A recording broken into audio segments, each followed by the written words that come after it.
Jo. Yra dalykų, kuriuos supranti. Tik tada, kai jau nebegali pakeisti. Ir yra žmonių, kuriuos prarandi dar prieš atsisveikinimą.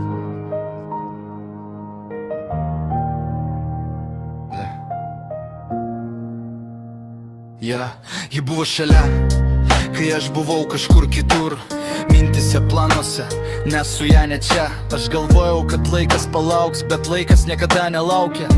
Jos tylėjimas buvo pagalba, bet aš jam palaikiau ramybę.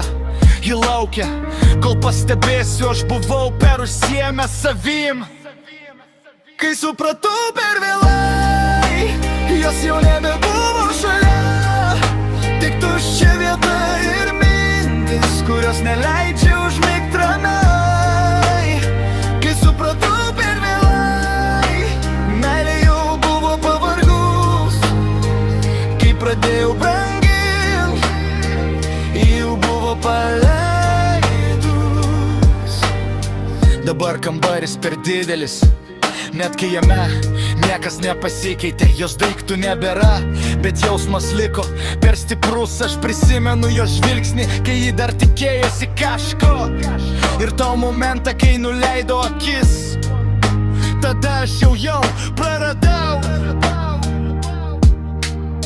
Ne visi išeina su triukšmu, kai kurie išeina pavargę, ir tu supranti, kad turėjai, tik kai lieki vienas su tuo suvokimu.